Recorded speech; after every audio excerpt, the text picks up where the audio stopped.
Hey y'all, new day, new verse, new chapter as we wrap up the week beginning chapter 17 on the Transfiguration. Today we are doing verses 1 through 13. It's a little bit of fun, so here we dig in. Let's go. 6 days later, Jesus took Kepha and his two brothers, Jacob and Yochanan, James and John, and led them up to a high mountain to be alone. As the men watched, Jesus' appearance was transformed, so that his face shone like the sun, and his clothes became as white as light. Suddenly Moses and Elijah appeared and began talking to Jesus. Peter exclaimed, "Lord, it's wonderful for us to be here. If you want, I'll make 3 tabernacles, shrines, memorials, if you will. One for you, one for Moses, and one for Elijah." But even as he spoke, a bright cloud overshadowed them, and a voice from the cloud said, "This is my dearly loved Son, who brings me great joy. Listen to him." The disciples were terrified and fell face down on the ground. Then Jesus came over and touched them. "Get up," he said. "Don't be afraid." And when they looked up, Moses and Elijah were gone, and they saw only Jesus. As they went back down the mountain, Jesus commanded them, "Don't tell anyone what you have seen until the Son of Man has been raised from the dead." Then his disciples asked him, "Why do the teachers of religious law insist that Elijah must return before the Messiah comes?" Or in Greek, that the Elijah must come first. Jesus replied, "Elijah is indeed coming first, to get everything ready. But I tell you, Elisha has already come, but he wasn't recognized, and they chose to abuse him. And in the same way, they will also make the Son of Man suffer." Then the disciples realized he was talking about Yochanan the Immerser, John the Baptist. Now, I really enjoy every bit that we get to unpack together with these. And I kind of find it interesting that they're seemingly there's always so much going on. But just above verse 7, where the disciples fall down terrified, it feels like there's so much to unpack here. Because you're seeing Jesus, what he really looks like, that glory of God revealed. Because it's a similar description that the glory of God is seen having in Isaiah or Ezekiel, especially Ezekiel. And yet, it's interesting here to me that Peter's thought is to build memorials to Jesus, Elijah, and Moses, missing. And I'm not knocking Peter in any way, shape, or form on this one. I think it is a great example of kind of the struggle we get into a lot of times. Because Elijah and Moses are just men. They're humans, like any of us.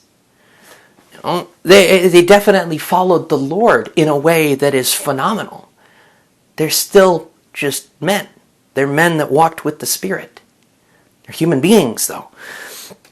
And I find it interesting that Peter's thinking about building these little memorial shrines here, and while he's still talking about this idea, thinking about what to do, I should do this, and God overshadowing them in a brilliant cloud says, "This is my beloved Son, who brings me great joy.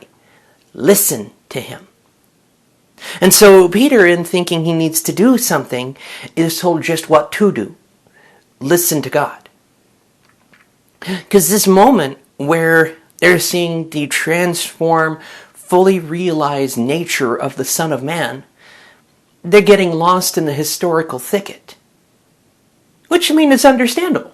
Starstruck is a thing for a reason. We can get that. I do find it beautiful, though, that God himself is speaking audibly what the focus should be.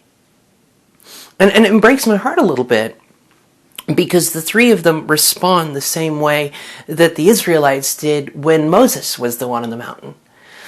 They drop to their faces, they cower in fear, and there's this sense of terror and dread that overcomes them. And it's a pause of why. Because they're seeing this wonderful, amazing, beautiful moment of just Eden-like place. They're seeing Moses, they're seeing Elijah, they're seeing the Son of God fully revealed in his glory, and they're hearing the audible voice of God speak. That is an amazing, blessed place to be. And the wrong kind of fear took them out of it. Because they drop down, they fall on their faces in terror, and then Jesus goes over and touches them. "Get up, don't be afraid." And they're left just seeing Jesus. And I think back to Moses and the people of Israel during the Exodus. They didn't want to go up on that mountain. They were invited to go up, to spend time directly interacting with God the same way Moses did. The same way that we're seeing these three disciples here, Peter, James, and John, Kepha, Yaakov, and Yehochanan, invited to this place. And the fear of it, the wrong kind of fear, the terror of it, causes them to miss out. Because, we are supposed to fear the Lord, but it is not this back-away terror kind of fear. It is an understanding. It is a relational fear. Because if the audible voice of God speaks, yes, everybody's like, oh no, I'm going to die, you're going to wipe me out. If God wanted to kill you, you'd be dead. He's the one who powers you in the first place. The breath is borrowed. So if God wanted to strike you dead, he doesn't need to hit you with lightning. He just needs to take the breath back. I know it's a slightly snide-sounding logic out there, but it's the core of it. If God wanted to wipe them out, wipe us out, it would not take him effort. He's the one giving us the breath that keeps us going in the first place. So this idea of healthy fear of the Lord, it's a respect and understanding that he can do that at any time he wants. It's not a state of terror, it's an understanding and respect. Because if God's speaking to you, it is either words of love, because God is love, or they're words of discipline, which itself is love. A parent does not let their child behave like a savage. They discipline their child if they're a decent parent. That's how you get decent human beings. You have to remedy behaviors. Actually be an involved parent. And that is what God is actively doing. And so when they drop to their faces in verse 7, in that place of, or verse 6, when they drop to their faces in fear, it's beautiful that Jesus comes up and meets them where they are and reminds them, don't fear. Don't be afraid. This terror moment of like, oh God, God's going to get me. No. It is a relationship of love. And the one thing that Peter's wanting to do, build memorials, God says you don't have to do that kind of thing. What you need to do is listen. Take in what is being said. Let him shape and redefine your character. Because God will take care of the rest. We let him shape our character, shape who we are, shape us into a new kind of creation when we trust in that relationship with him. And so the opportunity to see this beautiful transfiguration is missed out on, in part because terror overtakes healthy respect. And sheer fear of something different causes them, because, it's an audible voice. That big cloud, shining light, I could definitely understand why it happened to them. I'm just finding myself more and more going, it doesn't have to. Like, I can understand the dread of it. I do. There are certain things in this world that you just can't experience the awe power of and not have at least throw you a little. Living through massive earthquakes, volcanoes, tornadoes, natural disasters like this. It's that times 1,000. Because it's not a natural disaster, it's the one who can create or silence those natural things. So I can understand why they respond the way they do. But it seems an invitation to me from God that if the three of them were invited up there on the first place, it wasn't so that they could be terrified. It was so that they could experience something wonderful and something beautiful. And after Jesus reassures them, after he gets them back up off the ground, back to a place where they can still hear and learn, he starts walking down the mountain with them. Going from this high Eden-like place back down to the others. And he warns them, don't tell anyone what you've seen until the Messiah is raised from the dead. That itself is kind of understandable. Because here we're not only seeing that Elisha did come first in the form of John the Baptist, but Jesus is actively talking to the Elisha in this moment. So we're seeing two different kind of ways where Elisha is being referenced.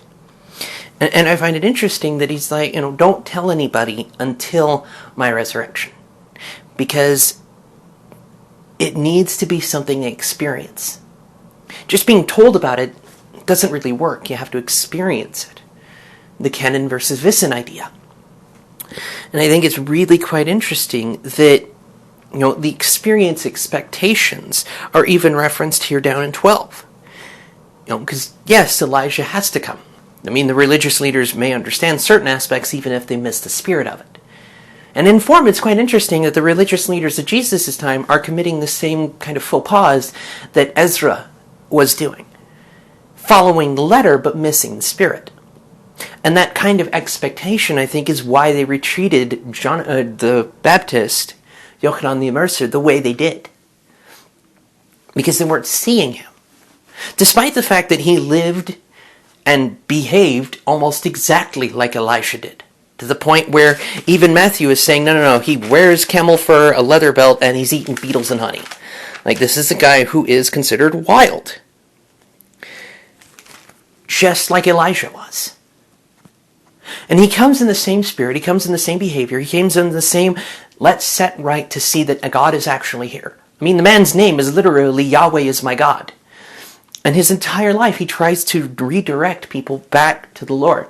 Just like Yochanan the Immerser does. He tries to direct people to the coming Messiah. The come Messiah who is here in this moment. In YESHUA, Jesus. And so it's interesting to me that in John, we see, in this verse really, with John, and how he talks about what's going to happen to him, we see that expectations can often cause us to get in the way of what God is doing because we're not okay with what it looks like. And I know that kind of peeks back into yesterday what we were talking about. I think it is something that needs to be truly understood. If we put expectations on God to the point where we're telling him exactly what the miracles have to look like, we're not really hearing his way of doing it. In being obsessed with building up the 3 shrines of the moment, we miss the listen and obey. Because the 3 of them fall down in fear at words that are pure love. This is my dearly loved son, who brings me great joy. Listen to him. That's all it was said. All of it, words of love and encouragement. Only at the end, direction. Listen to him. Why wouldn't we want to walk away or back away in fear from a moment like that, from a place like that? We could say, oh, well, we never would. But take a moment to introspect, to dig in. Because the people of Israel in Exodus, same thing. These 3, same thing. It's that repetition of behavior until we start to truly understand God is love. And his love endures forever. It is a love that goes past what we can think, feel, fathom, or understand. It is a love that dies for us when we are still dead to him. It is a love that pushes past our boundaries, our sickness, our scars, our trials and difficulties, going to the core of us. Because he is the source of our core. He makes us, made us. All of it, active working relationship. We say we're made by the potter's hands. What does an image do? It gets shaped, it gets molded. Clay gets turned into a structure. Marble stone crafted into a statue. The image simply just bears the image. Right on back there. Listen to him. Let him shape us. Because if we're listening to Jesus and we're being molded by the potter's hands, then we will take the shape we are meant to. Always meant to. Because it's God's handiwork from go. All of it coming from a place of, are we willing to release our expectation, release our demands, and trust that he is God? I mean, we keep batting around in this form, if he dresses the lilies with beauty and splendor, how much more does he clothe you? How much more does he love us? Yes, exactly. Dig into those questions. Not this worldly fear of enough, not this worldly fear of what to do next, not this worldly BS, but actually dig into the Lord. Because he said it right there to the three of them. Listen to him. Listen to this dearly loved Son who brings great joy to his Father, our Father. Listen to Jesus. Let him direct you. Because we're not getting to God except through him. That's the very nature of the cross. It's the very nature of why we need his sacrifice. We cannot bridge that gap on our own. The beauty, though, is that he is not asking us to. He's bridging the gap and coming for us. This is the difference between relationship and religion. Religion thinks it has to go rescue the Messiah. Relationship knows the Messiah comes and rescues us. After all, why would you need to go rescue the Messiah when he's already the one who owns the keys of death, hell, and the grave? Seems a little silly, doesn't it? The core of it, we keep being invited to look and see. And this very idea almost offers a different way of reading Revelation. Because in Revelation, John hears, and then he sees. And those expectations between what he sees, here he hears the Son of God, the great victor coming. He sees already bloodied lamb with its throat slit. The kind of see versus hear expectation. The kind of let's see what God looks like. Let me look into this relationship. Let me chase after him. Because just listen, hearing, sitting there, twiddling your thumbs, oh, that's a lovely thing. No, it's active participation, active relationship. And it's a necessity. It's a necessity because that active relationship with the Lord gets us to the point where we go from a place of being terrified at hearing this massive voice in the clouds of, oh damn, to, that's my daddy. Yay, I can trust, I can relax. I know it'll be good. The invitation is to trust. Because perfect trust banishes all fear. Doesn't banish respect, which is the idea of fear the Lord, have that healthy respect. And if you're going to be having anything in mind of, oh crap, I should probably not piss that one off, maybe do it to the one who makes your soul and can eliminate it. Not a next door neighbor who might be particularly rude about letting their dog crap on your lawn. It's all about who you're going to give your allegiance to. Because at the end of the day, we're all giving allegiance to something. Who do you want to give allegiance to? Who? Me and mine, I'm going to give it to the Lord. Because everything else is folly and will fade. Human, people, structures, government, wealth, all fades. And being the top of the pile of skulls, and you've just lost your soul in the process. I mean, that's why these are so close together. Matthew knows exactly why he's like, well, they're so different because they're trying to get across different things. Matthew's looking at authority. And right in here, we're seeing the fact that he's calling out a lot. Or rather, he's noting how much Jesus is calling out. The idea of gaining the whole world and losing your soul. The idea of being so focused on what to do in the moment that you forget how to be in the moment. Because a gift like that and fear, terror, overtook what should have been a place of great joy. Blathering took the place of peace. Because that is what happens. And I'm not knocking Peter in any way, shape, or form on this one. I'm saying it's what happens with us on a real, now, day-to-day basis. All too often, blathering about the fact that, oh, well, God, it doesn't look like this, it doesn't look like that, I don't know what to... It takes the place of the fact that, oh, wait, God, it may not look like I want it to, but what are you going to do with it? Lord, it may not work out the way I think it should, but you're greater. So how are you going to use this? How can I be involved in doing it? What can I do to get to play with? Because if you're doing this, send me. Can I play? It's the kind of relationship we're getting invited to here.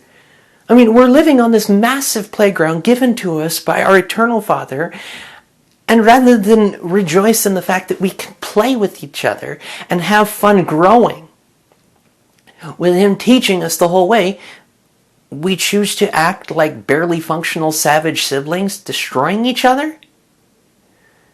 Does that make any sense to any of you? So the option here becomes, do we want to chase after God's way of doing it, or do we want to chase after the world's? And I recognize this is the choice that I keep putting before every single one of these videos, or dang near, and it's for a reason. Because it's the eternal choice. It's the only choice that really matters. Are you going to follow God or not? Because He said Himself, if you're not working with Him, you're actively working against Him. And we've heard it before that partial obedience is disobedience. Because it's only partial. Take a moment. If you can't say amen, say ouch. When rather than let the enemy beat you up over the ouch, embrace the fact that God loves anyway. And that when we recognize those moments and we take Him before Him, He will help us so we're not doing that anymore. That's just the thing. The enemy has no power. None. Death, hell, and the grave already conquered. So when we focus on the fact that the Lord is greater, suddenly we can start to really live. And that's the invitation here, I think, is seeing the transfiguration of Christ. Because in the place where these three, Yochanan, Kepha, and Jacob, Peter, James, and John, were invited to see the transfiguration of Christ, they chose terror. They chose not to be at peace. Now granted, Jesus comes to them right there in 7, touches them. Get up, don't be afraid. That right there should show the love God has for us. That even when they miss out on this great opportunity, but can still get to share it, because they still experienced it. We still get to know about it because they shared it here. Those places where He reached out to them anyway, said, don't be afraid. It's okay. Just like He says it to you and I now. It's okay. Do not be afraid. Respect the Lord. Have a healthy respect for the Lord, but do not be afraid. Why would you be? And it's the legitimate question I'm going to wrap up on as we close out today and this week. Why would you be afraid? Why would you be afraid of the Lord? His love and His mercy endures forever.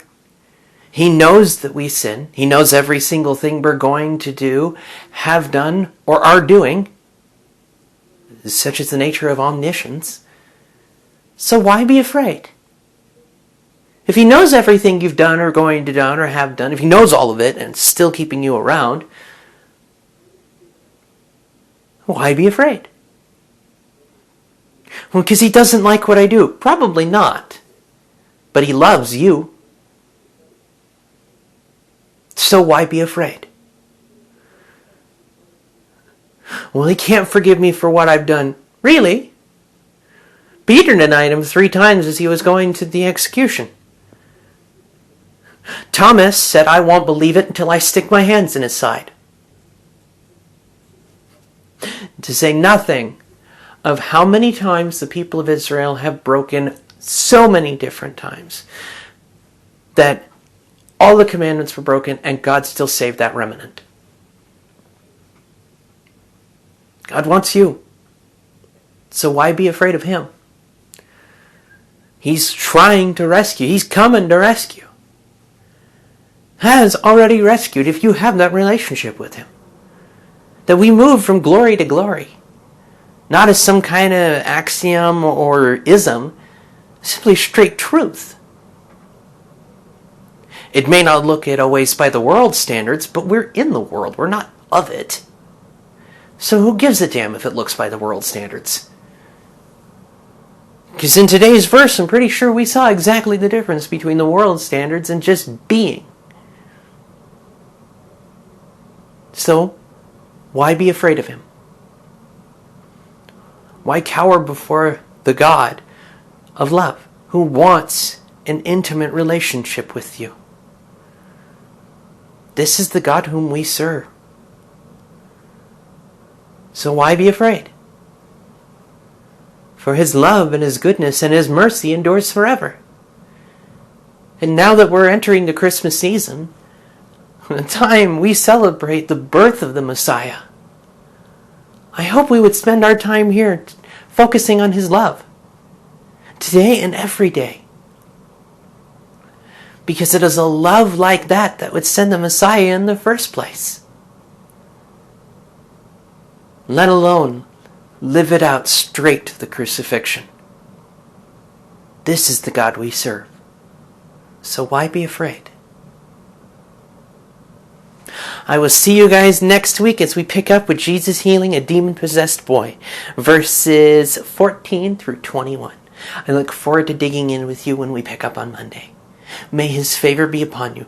Know that you are loved and rejoice in the Lord always, because he'll see to it. It's in the very nature of his name. Jireh. I'll see you then.